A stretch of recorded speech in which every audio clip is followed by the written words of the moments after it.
conspiracies, endless wars, hidden forbidden history, the depopulation agenda, cryptozoology, mystical visions, hidden mysteries, advanced subterranean civilizations, flying saucers, alien abductions, and secret space programs, time travel, wellness, and healthy living.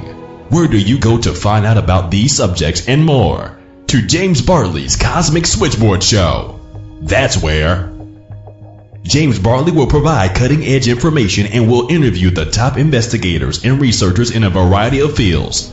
Listen in every week to the Cosmic Switchboard Show, hosted by James Bartley.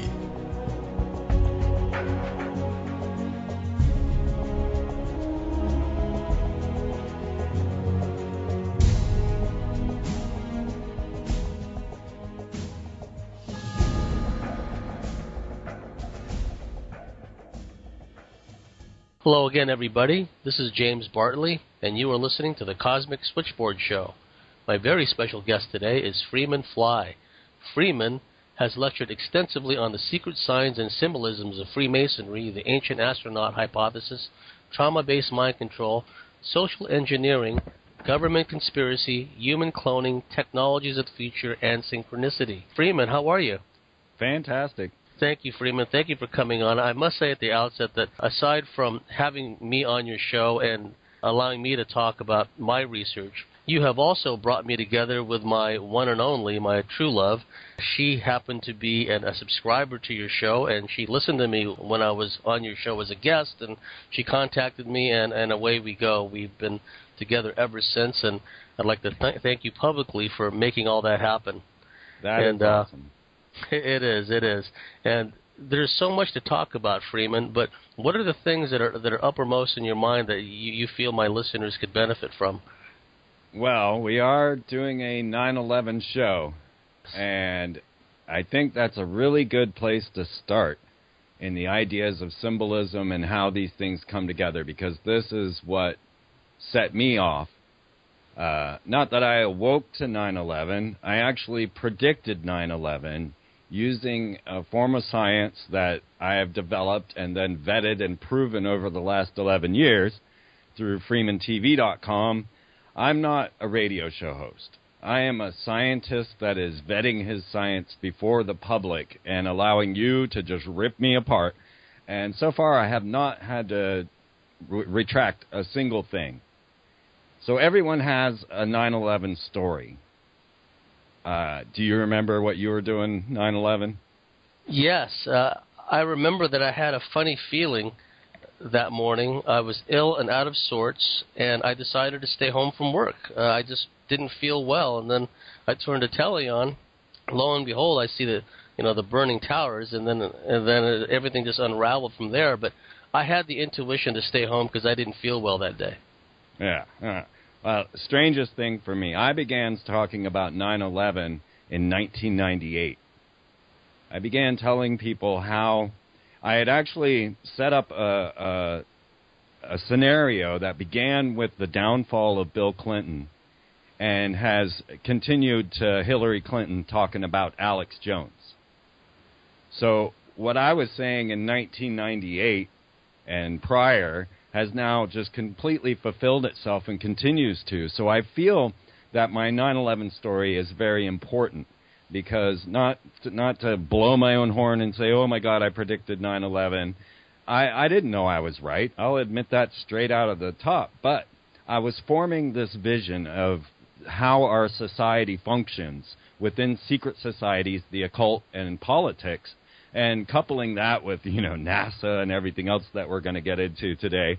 But there was this moment when Bill Clinton was brought before the public on this sexual impropriety, having an affair with his numerous secretaries, but more specifically Monica Lewinsky. They brought Bill Clinton out in front of the public at a round table and harangued him in front of the entire public. The poor man turned purple as they described him inserting a cigar into his secretary, right?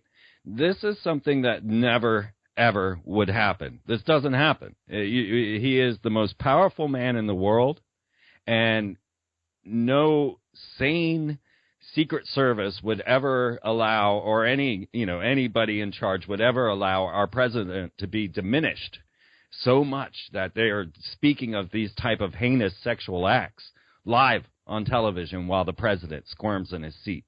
So this moment to me was like, oh my God, this is all a rig. This is a setup. And this was my awakening. I had already been through Waco. I had already been through the Clinton scandals, the cocaine, the deaths and suicides surrounding the Clintons. I had already experienced all that. I'd actually already been in front of riot squads battling the WTO and the IMF. But this showed me a bigger puzzle that was unfolding, and I was able to use this to predict the future. So from the moment that they took the Bill Clinton down, he was idealized as this man of the people playing his saxophone on David Letterman, trying to be a hippie, being, just a happy old guy. Anyway, that was his performance, his set, his stage, his role. He then, as they took him down through this extramarital affair, I said, well, then, if this is destroying our concept of the man, the principle behind the president, then the next step would be to force a president into office. And I began to study Kabbalah at this time. I actually learned about Freemasonry while I was in college. Now, it turns out, as I'm studying Freemasonic symbols and logos, nobody knew about the logos till I told them, but the Masonic symbols, I realized they were all recognizable to me, and I was going, why is this? And my friend who had introduced me to the esoteric and the secret societies, this genius in this class, says, well, your dad's probably a Freemason. And I'm thinking, no way. I'm in college. I'm a late bloomer, too. I'm 25 years old at this time going to college. And so I don't believe it for a minute. But I go home and I find out, yes, absolutely, my dad's a Freemason. He was on Killer Submarine with Jimmy Carter. He was, he's working in Project Blue Book and building nukes when I was born. So I learned that my family was in this weird involvement. But this kind of spurred my desire to understand more about Freemasonry and the history and how it related to the histories of the world. And this brought me to Kabbalah and starting to look into the forms of magic. Well, as I started to analyze the idea of high-profile rituals, and I had seen George H.W. Bush announce the New World Order publicly, 1990, 9/11, 1990, I started to think these guys are very ritualistic. And now, at this time, people didn't know this kind of stuff, right? I mean, since I broke this door, since I brought out the concepts of high-profile rituals, now it's like, oh, my God, you got, 50 websites that are dedicated solely to Illuminati symbolism. I really feel like I'm the grandfather of all of that. As far as I know, I am the one who created this concept, and certainly when I put it forward, I had never heard of anybody else doing it. So this concept of 9/11 started as just a sign that I saw, and I had projected that they would force a president into office next, after they brought down Bill Clinton. And in this way, I started to apply Kabbalah and magic to the politics that I was seeing. So all of a sudden, I hear the rumblings of this man, W. Everybody's calling for W. And this was truly bizarre as well. When did we call a president by a letter? Well, in Kabbalah, W is the letter of the fallen angels. It's the letter of the dark side of magic. And it was that moment that I said, oh, my God, this guy is going to be forced into office, and they're going to make it obvious so that everyone else sees that he was forced into office in order to diminish the idea of elections, of our very presidential selection and how America works. So I said then, he will be the last American president. And this, of course, very much set the stage for what we now know as the birther movement. But that's later on in the story. Once they had forced, now for 3 years, since 1998, I was discussing 9/11. I was discussing the fact that they have a Homeland Security Department head, Tom Ridge, governor of Pennsylvania. He has a job as the head of Homeland Security, but there is no Homeland Security, right? Didn't exist. So they needed this, right? I knew this. I was following on C-SPAN, CNN. I was deep into all of this, tracking everything. And I knew that they needed to force this Homeland Security Department on America, so they needed a major terrorist attack. Well, I kept expecting it to happen during the Bill Clinton era, you see, because the Homeland Security bill came up every October 1st, all during the Bill Clinton era. And every time it was voted down as the most unconstitutional thing you could possibly ever have in front of you. And so I knew they needed something. And when they forced the W into office, as I had predicted, then I knew that would be the year. So I went before a whole crowd of people, and I just announced loudly, there is going to be a major terrorist attack on 9/11.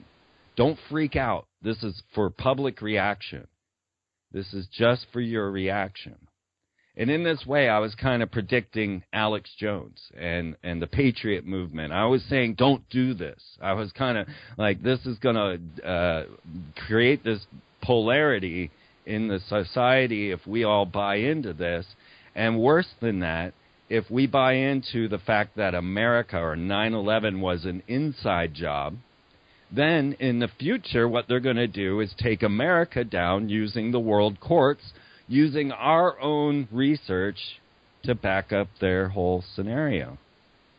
So on 9/11, I'm sleeping in some hippie's house. I have no television, no cable, no nothing. I know nothing. I don't know even that it is 9/11. I'm sleeping in a puddle of animals. I don't even want to count them all. Cats, dogs, birds, and an iguana. They all tend to sleep with me at this hippie's house. I don't know why. The animals really flock to me. I mean, it's a weird thing. But so I'm laying there sleeping in this puddle of animals, and there's this pounding at the door. I go to the door all bleary-eyed, and I'm looking out, and there's a line of people at my door, and they're yelling at me. They're demanding how I knew this was going to happen. Some of the stories that I heard were like my friend had a friend come into her store crying, saying, we're under attack, we're under attack. And my friend says, no, Freeman just says this stuff. She didn't know it had happened. I didn't know it had happened. These guys are all yelling at me, and I had no idea what they were talking about. It took almost a week for me to actually see the Twin Towers fall because hippies don't have televisions. But yet I had freaked a bunch of people out with this. Now, unfortunately, I didn't know Alex Jones. I didn't know Bill Cooper. I didn't know any of this stuff. I had found my own form of science and was following it, and I didn't know I was right. So this whole projection of this scenario, even going into saying that W would be the last American president, predicting the whole birther conspiracy. So first of all, flip every conspiracy on your head. W didn't get forced into office. He was put there, and it was made obvious so that you would be mad about it, so that you would have a psychological effect. The birther issue is not true, never has been true. Obama's not from Hawaii. He's not from Kenya either, and we'll get into where he actually is from. And this whole scenario was set up to start to continue to dismantle the Constitution, to psychological warfare again. So, who would put Orly Tates in charge of such a big problem? If you know anything about the head of the birther movement, you would know this lady can't speak at all, and she has a bad German accent. I mean, if you're going to have a front man for a scenario, she was the last person you would ever choose. So now Hillary Clinton is mentioning Alex Jones, okay? Now, this gets so close to me because Alex used to get out of his chair for InfoWars Nightly, and I sat down in that same chair at the Access studio and did the Freeman perspective. And poor Alex constantly had to deal with the fact that people would say, why aren't you more like Freeman? Why aren't you calm? He tells us this stuff, but he doesn't freak us out. And he really had to deal with that. I mean, we talked a lot about that. But so here is Hillary Clinton now talking about Alex Jones, and for me this feels like the rest of my prediction is coming true in the idea that they are going to utilize the whole architects against 9/11. 9/11 was an inside job to push America into, couple this with the whole Trump-Hillary fiasco of a president's elections campaign. then America is drawn into the world court. All of the truther information is utilized to bring America down, and the UN is already in place. Obama's already established the 10 regional governors of America for the UN. It's all in place, and I see it all coming to fruition. So that's my 9/11 story.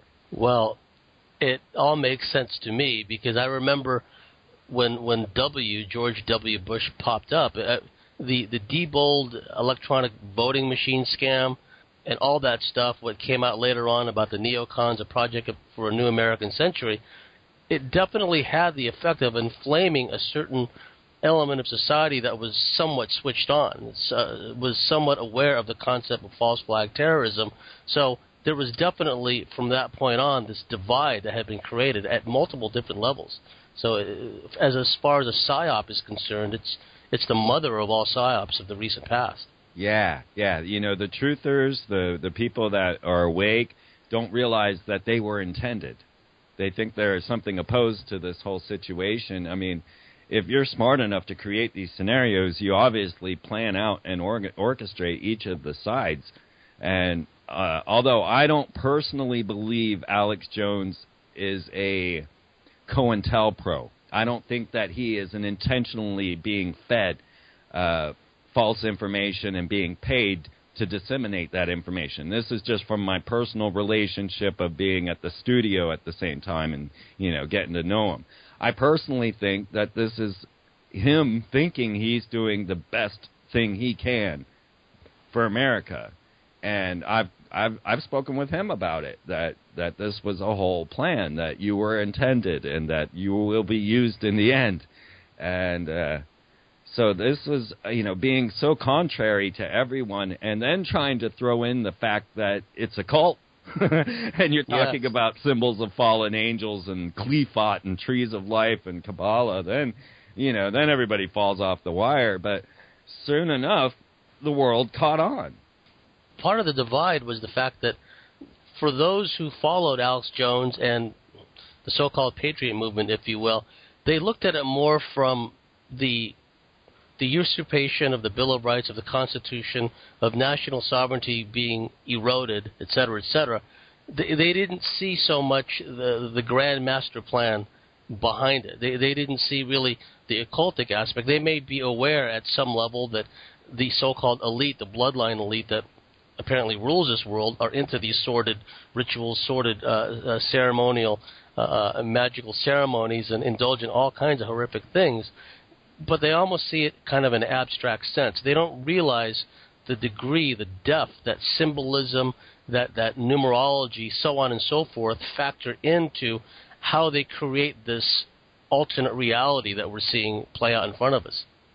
Without a doubt. It was a revelation to me as I started to dig deeper and deeper into Freemasonry. I started to see correlations between their rituals and corporate logos. And I started to be able to decipher all the different corporate logos in a Freemasonic ritual. Now, the Freemasons that know me, and there are quite a few, they say I'm the guy who knows more about Masonry than most Masons. And this is true. I have read their books. I've studied them. I've even deciphered their secret code books. And you really got to know something to do that.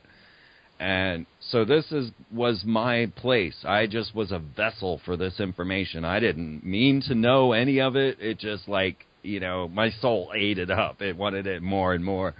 And as I started to look around me and see what people call Illuminati symbolism is really a misnomer, and I think that was also placed into the dialogue so that you would be led astray, because there is no technical Illuminati. It doesn't exist, right? You've got Weishaupt's Illuminati.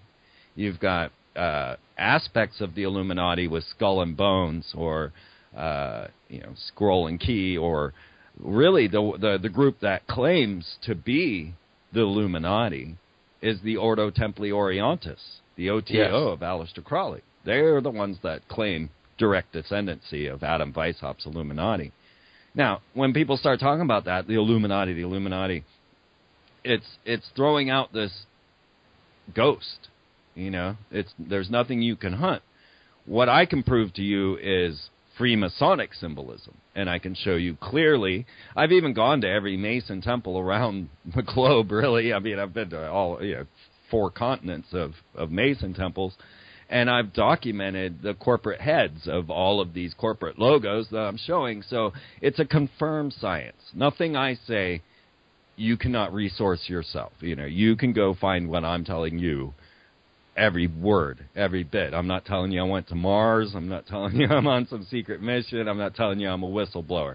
I'm a person who found a science that was inside of the political spectrum that deals with the occult, and I lay it out there for you.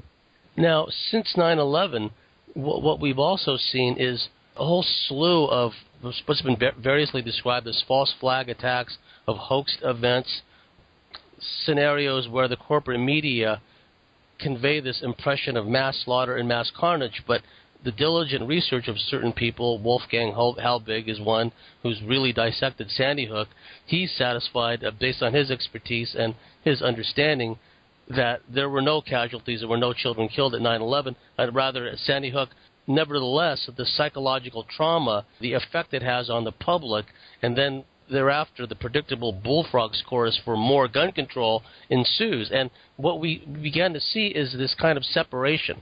There were people within the Patriot movement, so-called, that they didn't want to believe that the powers that be would hire hordes of crisis actors to pretend that they've been, killed or wounded or whatever. And some of these alternative news media outlets, InfoWars being one, in many cases hewed very closely to what became the official story. They would go along with the fact that an autistic boy named Adam Lanza would drive across a state border and perpetrate all these shootings and so on and so forth. And then when the corporate media lets out that the kid was on psychotropic drugs, well, a number of other alternative news outlets would jump on that, like Natural News, for example. There's another example of selective serotonin reuptake inhibitors causing people to go crazy and shoot the place up. But what's happening is when they bite into a small part of the lie, that is part of the cover story, they wind up swallowing the whole lie, so to speak. And it almost creates even more divisions within what should have been a consolidated block of people all on the same page. Then it created these different tiers and different levels of understanding and provided fertile ground for acrimony, dissension, and so on and so forth in the mix. Yeah. It really is a replay of the 60s when everybody was unified against the Vietnam War. And then they came in and utilized good ideas for bad. And they said, well, what about the black community? You guys need your thing. And what about women? Shouldn't you have rights? And, what about homosexuals? Shouldn't you? Which, by the way, all of those tenets are the tenets of the Bavarian Illuminati of Adam Weishaupt. Go look into it. It was homosexual rights, women's rights, minority rights. That's what the Illuminati was fighting for. So if anybody wants to go research the Illuminati, you're going to find that, well, we live in the Illuminati's dream right now. But what you saw was that they used these good ideas to separate a unified idea. And everybody, suddenly I got Black Panthers, and of course they were surrounded by secret societies and boiling into all of that, and biker groups and things of this nature, which also boil into secret societies. And they separated everybody. So, in the same way, when you start getting into this, now, I consider myself like a perfect witness, like something out of Stranger in Strangeland, where I have to see the evidence in order for me to state that something is occurring. So, one, you won't get the story right away from me. You never will. I want to go understand it first. I want to have it figured out before I go blaring it, and everybody's trying to get number one on YouTube. And by the way, if you start broadcasting this stuff on YouTube now, you're not going to get any ads, and you might just get banned globally. It happens to me all the time, but it's turning into a big deal for a lot of other YouTubers right now. My stuff's always been banned. My article on Anna Nicole's death was put on the World Wide Web too. Ever heard of that? Nah, it's in the URL. You can go check it out. It's crazy. I have no idea, right? So in situations like Sandy Hook, there is not a lick of evidence to say that anyone was ever killed or injured in the Sandy Hook scenario. Zero. And then you start to add in the ideas of this, 90-pound, maybe 110-pound kid trying to kick down a steel reinforced door while loaded down with all this weaponry. I think he had, an AR-15, which yes. I've shot one of those things, man. That thing's got there's just no way. There's no way. And then you take into account that all the weirdness that went along with the Sandy Hook scenario, the fact that it was targeted as terrorist Zone 1 in the Batman movie, right?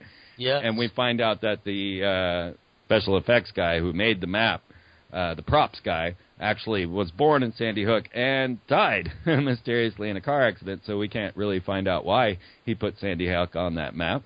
And then you have the idea that the only other address for the Church of Satan is in Newtown, Connecticut, near Sandy Hook, and the fact that all of their houses seem to have been paid off on Christmas Day on a Sunday. So there's all your crisis actors with old Gene. Oh, my God, he spurred some great music videos. The guy who just happened to take all the kids into his house and have a bunch of toys about. Creepy. Oh, yes. Yeah. Gene Rosen. Oh, my God. So, yes, this story and the idea of crisis actors, and that really blew up. But people are getting very reactionary, and that was my whole premise and preface to the whole 9/11 scenario is don't be reactionary, follow the story, understand the story, but see the bigger picture. Yes, because it helps people to maintain their inner equilibrium, inner harmony, and not get emotionally wrought up. Like, for example, not to pick on Alex Jones, but when he was really pushing the hype about Jade Helms, saying, well, this is preparations and practice for martial law, for takeovers, et cetera, well, in actual fact, those plans have been in place for a long time. Rex 84, we think of things from the past. The contingency plans have been there for a long time, and the militarized training of the cops and the multi-jurisdictional task forces, it's already embedded in their training to do, like, roundups and do things like, quell food riots and whatnot. So what happened with Jade Helm was it whipped people up into a whole other level of frenzy where overnight, all kinds of Facebook groups, Jade Helm groups, and forums were started up, and it was kind of feeding into this vicious cycle of Jade Helm frenzy. Yeah, I was born into the first point of light of the 1,000-point light system of H.W. Bush. Orlando, Florida was classified as a police state long before any other in the whole United States. And in order to honor this scenario, they blew up City Hall, which you can see on Lethal Weapon 3, and they erected a new City Hall with this giant phallus, a penis, and a gushing vagina out in front. And this was the dedication to being the first point in the 1,000 Points of Light program of George H.W. Bush. In Orlando, we had cameras on our streets in, early 80s. We had secret police forces known as the Duke Boys that would come in ski masks and take people out of their homes at night. Georgia was very similar. They had the Red Dogs, and they were pretty much a police state as well. But Florida, the motto there was fly to Florida on vacation, wind up on probation, and flown back on a violation. You just can't fit it on the license plate, but that's the truth. So when I came out and everybody was screaming and crying about cameras, I was like, really? I mean, I grew up with these. I grew up with the police force and the jackbooted thugs and all of that. And so this was, 1980s to me, really, like 84 was reality there in Orlando. So I guess I had a bit of an open picture to it. So when they came and started putting cameras in Lawrence, Kansas, where I ended up moving, I quickly noticed that all the cameras that went up were to the exits of town. And then they slowly moved inward and covered all the ground. But all the initial cameras, because Lawrence is so small, you can see a lot of this. They were all just the exits of town. And then we watched trainload after trainload of tanks roll through. And tell me if this doesn't creep you out, because, these were mile-long trains with tanks just nonstop, and you don't know where they're going. And, of course, we knew about this because the Army Corps of Engineers had to come check the bridge and make sure. And in Lawrence, they're all very awake and aware. A lot of aware homeless people out there, folks. And a lot of them are homeless because they are aware. And they were out there questioning these guys, finding out why they were here and what was going on. So this type of activity is really great. And now that we have the ability to project that out to the world and get it live on YouTube or whatever, it's an amazing time to be alive for this whole scenario. Now, where do you see the trend going? Nowadays, the occultism, the symbology is so blatant in your face. It's almost like we kind of amuse ourselves, asking ourselves, well, I wonder what occult spectacle they're going to show during the Super Bowl halftime this year, right? Mm-hmm. And then it just touches off a frenzy of all this analysis on YouTube and whatnot. Because we talked prior to coming on about the new eon of Horus, the crowned and avenging sun, how Aleister Crowley likened this age that we're in now, the age that was going to be in his future, I would perceive as today, for us, the new eon of Horus, which would be inaugurated by wars, chaos, upheaval, so on and so forth, and it all fits into their cosmology. At the current time, we're seeing increased saber rattling against Russia. We're seeing more false flags and more fear-mongering about ISIS, the controlled intelligence assets, so on and so forth. Where do you see this trend going, Freeman, as far as intermediate and long-term? What I had always sought to do was to bring out the occult. Now, I feel like I came up with the idea of high-profile rituals and understanding them. But that's not to say that there wasn't something like the epic 30-hour You Sold Your Soul for Rock and Roll.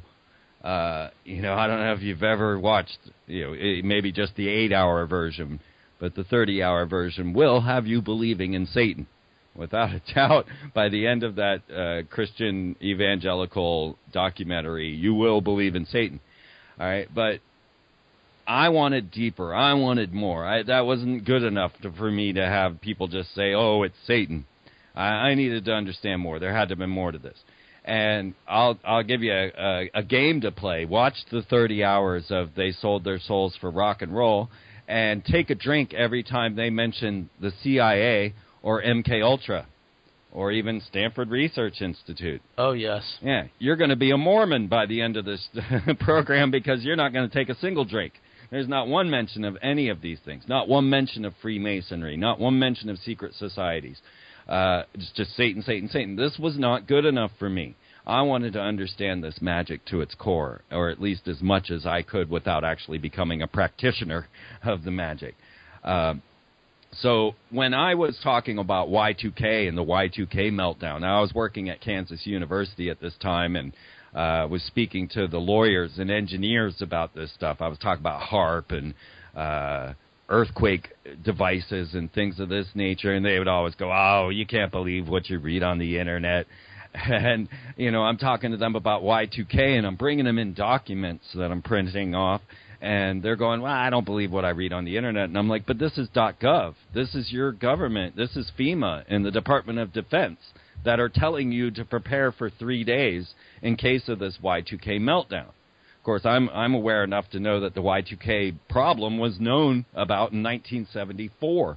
It was something that they just waited. Now, you wonder what came out of the Y2K quote-unquote meltdown. It cost $10 a line to fix those computers. There were 500 billion lines of code on just the DoD defense's mainframes, right?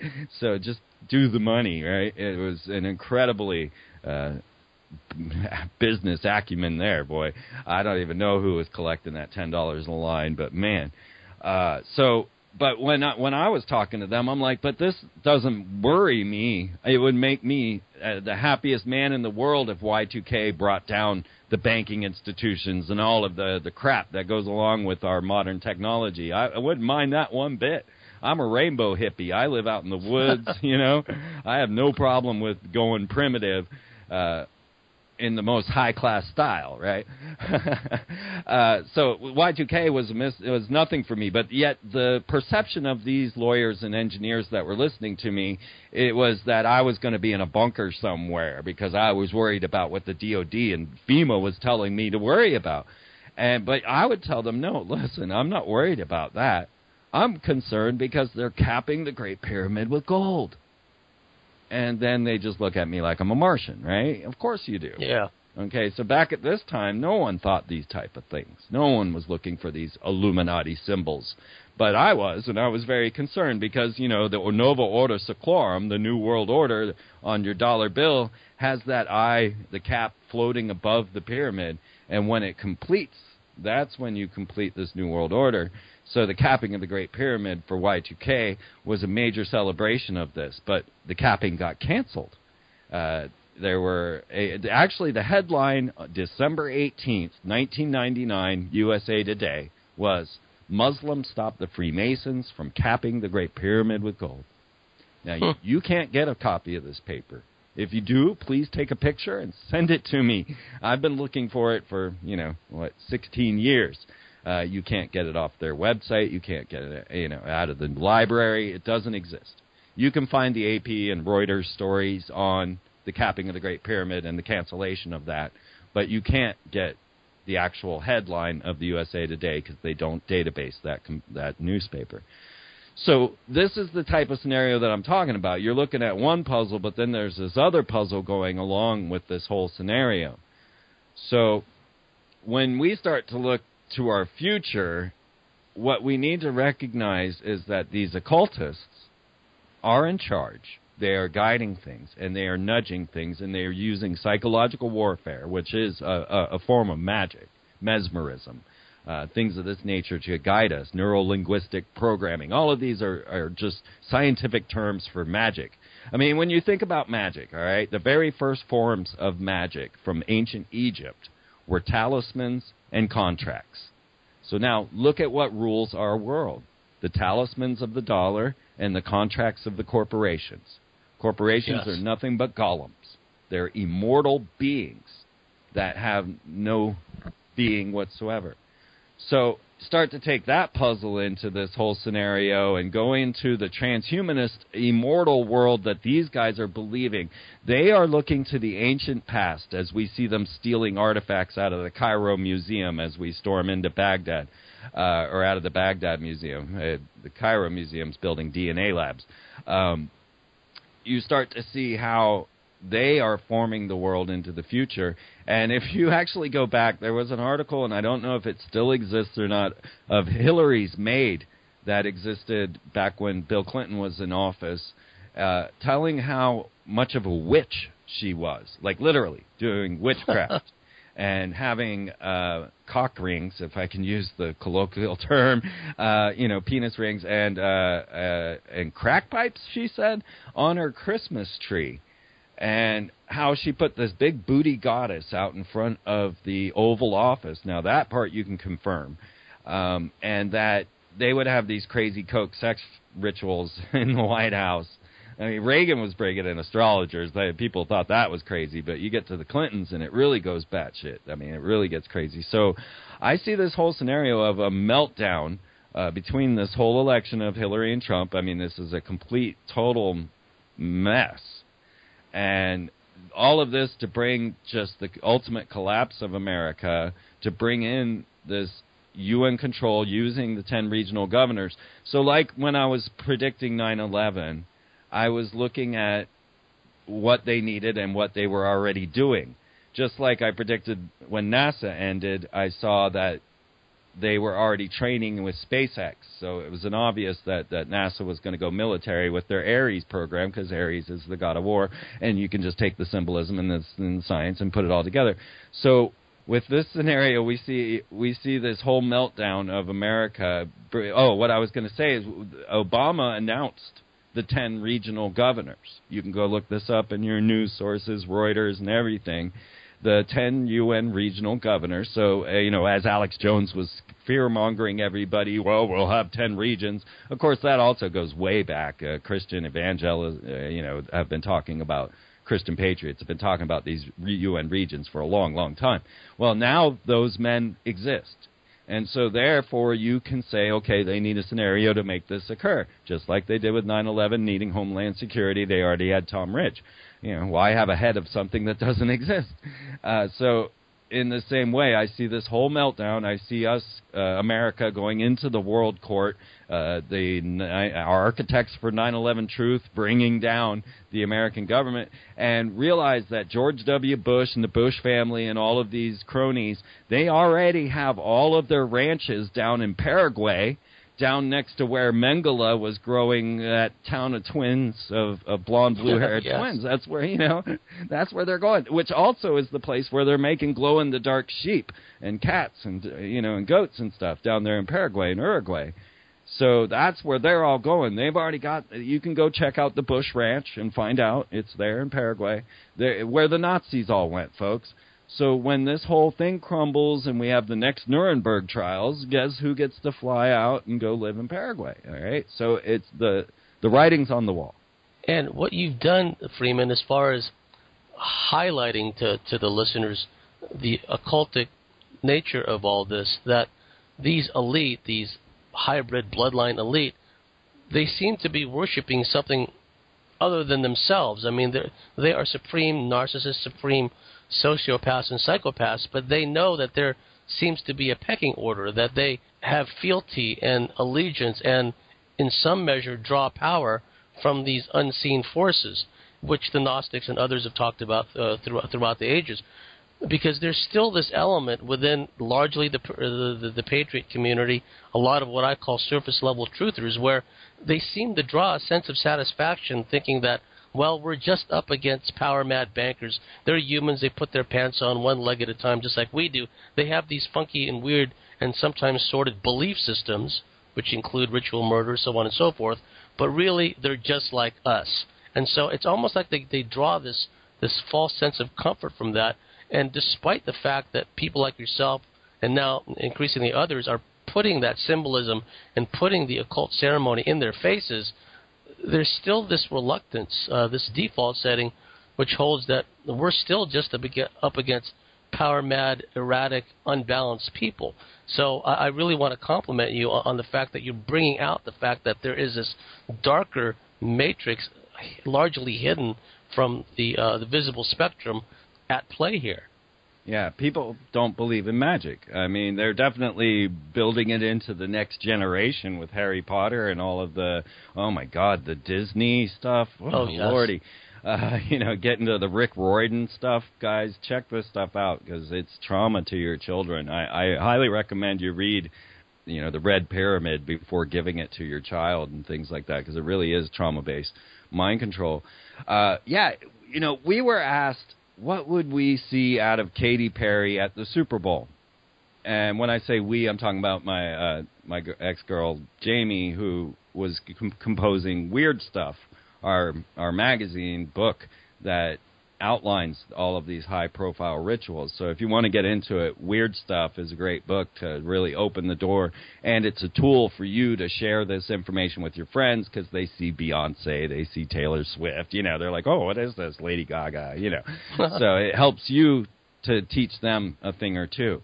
But now, I was heavily clued into the Ordo Templi Orientis. To me, they are a much bigger player than anyone gives them credit for.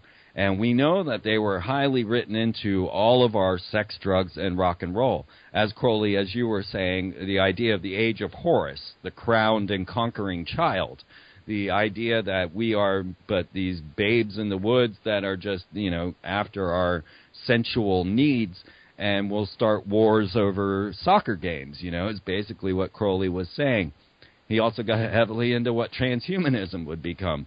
He was on top of this tip, for sure. He was also a secret agent and, in every secret society, Freemasonry and all of this. Well, the Ordo Templi Orientis was an organization that he came into and basically rewrote the ideas inside of there, channeling the Book of the Law from Awas, in the Great Pyramid, well, really in his hotel room, but after visiting the Great Pyramid, and his wife, Rose Kelly, was there helping him channel into these things. And, there was this whole correlation that she said she was in contact with Horus, and he said, prove it. Show me something from Horus in the museum. And she went straight to the number 666, It was the number on the plate of this stela of revealing that she went to, and it was all about Horus. And Crowley was like, okay, good enough for me. And he scribed out the Book of the Law. Now, that very handwritten book is carried at the Austin University of Texas. It's at the Harry Ransom Center. And that whole space right there is absolutely dedicated to Lucifer in her form as Venus. And we can get into that, but let me stick to the O.T.O. and the ideas that they were promoting. They were the Beatles. They were Led Zeppelin. They were the Doors. They were, every rock group. David Bowie was O.T.O. Every time you start to see this British invasion, you got the O.T.O. behind it. And Aleister Crowley was also a Brit, folks, just so you know. And a great film on Crowley was just made by the lead singer of Iron Maiden, Bruce Dickinson. I highly recommend it. It is quite amazing. I'd put this one right up there with The Prestige from Disney. I would recommend that one as well, about Crowley with David Bowie as Crowley, because he's O.T.O. And, all of this technology that we see spawns up out of these magical orders. It was the Golden Dawn trying to transmit messages on the Maltese Cross to the other side, to the aether. And that created the cathode ray tube, what we now call television. And this was then picked up by a Nazi corporation, and they were, of course, heavily into all of this channeling technology from these inner earth or avatar beings that they, the ascended masters. He was a big follower of Madame Blavatsky and getting into so much in the magical realm, that people are completely oblivious to. And so the terms and all the meanings, everybody's just focused on, there's a butterfly. And when we were asked, what would you see from Katy Perry at the Super Bowl, we said, well, most likely, since they're following this Revelations program, that you're looking at you will see the Whore of Babylon. And L. Ron Hubbard, the father of Scientology and Dianetics, who was also a master magician and magical battles with Aleister Crowley, was with L. Ron Hubbard, who created Jet Propulsion's laboratories, is the reason we are launching these rockets into space with other Nazis like Werner von Braun, who was also on Disney's TV show. These dark magicians, right? Satan-type magicians, dark magicians, were the ones that were doing these rocket launches. So our technologies come through these people. And L. Ron Hubbard and Jack Parsons were discussing a vision of the Whore of Babylon, which is Thelema, which is the whole heart, the Scarlet Woman, the whole heart of the O.T.O., the whole thing. And she was a woman riding on a giant cat beast, holding the reins while carrying a fire chalice. That was how they had the vision of the Whore of Babylon. Live on the air, we're saying this. We're saying this is what we're going to see from Katy Perry. And I threw in, diamonds are the MK Ultra symbol for awakening sleeper mind control agents. Who could have predicted what Katy Perry did at the Super Bowl? When you start to look at this magical order, you find that we're dealing with signs and symbols of mind control, but then also the ideas that are within the magical realms. So Jack Parsons, who is the head of Jet Propulsion Laboratories, realized that the occult is at the basis of all of our technologies. And Jack Parsons was a Satanist, openly. You can go look at Sex and Rackets and find out that he was a dark magician. He's the one working with the Nazis, working with Werner von Braun. These two together, Hubbard and Parsons, had a vision of the Whore of Babylon. Now, this is at the heart of the Ordo Templi Orientis. The whole idea of the Scarlet Woman, the Whore of Babylon, is you'll see it on the Rolling Stones album. Is that on Her Majesty's Satanic Service? I'm not sure. Yes, her Satanic Majesty's Request or something like that. Right, exactly. I think it's that album that has the Scarlet Woman down at the bottom. It's the one where they're all dressed as wizards, and then the Scarlet Woman standing there at the base, or the fact that Crowley's on the Beatles and things of this nature. But So this Whore of Babylon vision that Hubbard and Parsons were discussing described the Whore of Babylon coming out on a cat-like beast, riding a cat-like beast, holding the rein, and carrying a fire chalice. So live on the air, Jamie and I predicted that this is what we would see from Katy Perry. And as an off note, utilizing the ideas of MK Ultra and the signs and symbols of trauma-based mind control, I knew that there was the diamond. The diamond was a symbol of the presidential model mind control slave, which we really consider Katy Perry to be. Yes. And the diamond is also a symbol for you to trigger sleeper mind control slaves. Now, who could have said this? But lo and behold, Katy Perry comes out on a cat-like beast holding the reins in a fire chalice dress while the cat is covered in diamonds. We predicted it live on the air before it happened, and I was also very instrumental in explaining what you were seeing with Madonna on her Super Bowl ritual. Now, I just wanted to say that while I was describing all of this stuff to you, I was taking off the internet. I am no longer on the internet. I am now talking to you on my phone. Because something that I was saying just then, just all of what I just told you, I don't know. I'm not normally a paranoid person, but this is really bizarre. I've never had it tell me, sorry, you're no longer on the internet. Yes. We were knocked off. Yeah, the moment you were getting into all this stuff, things started to get a little wonky, and then I lost you completely. So I think it's par for the course. Whenever we try to do good in this world, we go against the grain of the world. It's the nature of this matrix simulation. So really, think of it, I like to say, as a backhanded compliment. Yes. I'm not normally the one that jumps to, oh, my God, the Illuminati's after me. I'm not that guy. But this was really weird, and I'm still offline. I can't get on the internet, and that's really, really bizarre. It's never happened before. Yeah, so I'm telling you the stuff. I mean, I really am. I've never held back. When I did the Anna Nicole Brittany and mind control, trauma-based mind control expose, that scared the living daylights out of me, folks. I mean, I had a meltdown. I honestly did. And I ended up filming what I call the Sorcerers of Atlantis. And that's my term for what people call the Illuminati. Because I like to be a lot more factual in what I state. And Sorcerers of Atlantis is who we're really looking at in this whole puzzle. Yes, that's a very good term. Now, we just watched the launch of the OSIRIS-REx as it went to Bennu, right? Where do you think NASA gets these days, right? You got to be a Mason to go into space. There's no way. There's never been. The only two times that I ever documented non-Masons, people who had never been through the rituals, were the Challenger and the Columbia. Okay, they had two non-initiates, each one of those. And now look at the titles of the space shuttles: the Columbia Endeavor for the discovery of Atlantis, and then the Challenger is destroyed. Look at what asteroid they told us was going to come destroy all life in 2029 or 2036. Apophis, the serpent deity of destruction of the Egyptian religion. Now we have OSIRIS-REx, which means King Osiris, launching to Bennu.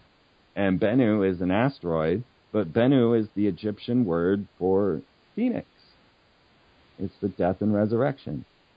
We're at this point right now where China's about to build the largest hadron collider in the world, twice the size of CERN and 7 times its power. CERN's developing tabletop particle colliders. We have the Brookhaven National Laboratories. We're going to get in all of this in the second hour, but I wanted to give everybody a little bit of a prelim of, just the way this occult ties into the technology. So I guess right now we're laying out the occult, right? Yes, because that's the fundamental underpinning, the template of all this, because clearly they're streaming in these ideas, these inspirations, this consciousness from another place. They're from an energetic, spiritual indeed genetic standpoint, they're predisposed, many of these sorcerers from Atlantis, to come up with these ideas and have the incarnational know-how to implement some of these ideas.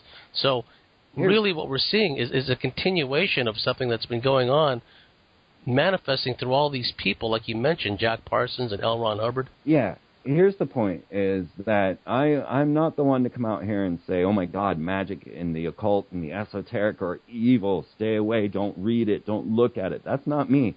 I'm saying go study it, read it. Check out the Golden Dawn, the Rosicrucians. Get deep into what the Kabbalah is and what they're talking about. Because what you'll find out is that the magicians we are talking about, and the reason I call them sorcerers, which is the dark side, is that they are projecting the dark side of magic. When Madonna came out on the Super Bowl stage, she projected the mark of the beast according to the dark practices of Satanists like Crowley and Kenneth Grant inside of the Ordo Templi Orientis. Now, these guys are strict Satanists. I mean, that's such another term that requires much more definition, but we're talking about dark magic and sorcery. So when we see the projections of what they're doing in the occult, so let's just say at the Y2K celebration, when England did this, they burnt the River Thames speed of the sun. This was the River Styx going to hell. The signs and symbols that we saw. Or when President Clinton announced it is a rising sun for the Y2K ritual in America, and they made the sun rise in the west. They made a light so bright that it appeared the sun was rising from the west. And this is the sign of Horus. And we're back to this avenging God, this, age of the narcissistic child. And, of course, Clinton was a perfect example of that. But the point being that the magic that we're seeing portrayed in these high-profile rituals are the dark side. And that's why, W, the letter W is the sign of the fallen angels. You can look it up in the Hebrew correlation. You get VV, and this makes the number 66, and this is the number of the fallen angels. Just when you look at Hitler's Volkswagen, you'll see the same sign and symbol, which is two V's. It's just the V's are interlaced. Well, Hitler was well into Kabbalism, and he knew darn well that VVV was 666 in Kabbalism. When you look at the CIA programming of transhumanism with J.J. Abrams, who was openly working with the CIA. Now, again, the CIA is spawned of the tomb, where they would dress up in hooded robes and do mock sacrifices and masturbate in coffins. Okay, so these are the guys who created the CIA, right? And they also spawned John Kerry and George Bush and W. Bush and, So let's not forget that these guys are sitting in the tomb doing masturbatory rituals and sacrificing baby effigies in front of 40-foot stone elk. You may see a mockery of it at CERN, but this stuff is really happening, and these are the people that when you say the CIA, boy, doesn't that sound official, you better think, oh my God, dark hooded robes and weird blood rituals. And so HW means the emperor of the fallen angels. W is the symbol of the fallen angels. And then Barack Obama, oh my God, Barak in Hebrew means lightning, and Obama in Hebrew means from the heights. All right, so lightning from the heights is the description of Satan in the Bible. It's actually in Aramaic, And if you play Yes We Can in reverse, you can do it yourself. Just say it, Yes We Can, and record it on Audacity or something and play it backwards. You'll see it says, thank you, Satan, very clearly. I've got at least 3 videos of it up if you want to just see it yourself. So when I see like Madonna putting Mark of the Beast. Now, most of the people in the world have never read Kenneth Grant's Typhonian trilogy. Now, Typhon is the Lord of the Abyss. It really goes to Apophis. It goes to Leviathan. It goes to the ideas of Revelation. And Typhon is this monster of a serpent being that is the heart of the Typhonian order of the O.T.O, which is the main practitioner of, this is how weird this stuff all gets. We've reached the end of the first hour, and we've got so much more for you to go over. We leave it at a good point because so many people in the so-called Patriot movement, in the Awake movement, in the Truth movement, they see anything of an esoteric, occultic nature as being inherently evil, inherently satanic. This is why they throw out the baby with the bathwater. They refuse to even delve into the basics of the Gnostic scriptures. They refuse to delve into like what the Essenes were about. They refuse to delve into the ancient Hindu texts because to them it's all been tarred with the brush of, quote, evil and Satanism, mostly by the evil-controlled Catholic Church and other Orthodox Christian patriarchal regimes in the past and to this day. So people must understand that when we talk about the occult, we talk about esoteric symbolism and whatnot. It is not inherently evil. In fact, as he pointed out, the Bavarian Illuminati may have started out with very good goals, but everything has been inverted, turned upside down, to the point where the very term Illuminati is synonymous with evil, New World Order, globalism, etc., etc. So we've reached the end of the first hour. You've been listening to my very special guest, Freeman Fly. And hang on, folks. We've got so much more to share in the second hour. If you enjoy what we're doing here at the Cosmic Switchboard, if you believe in what we're doing, please go to thecosmicswitchboard.com, sign up, and become a member. And we'll be right back after the top of the next hour.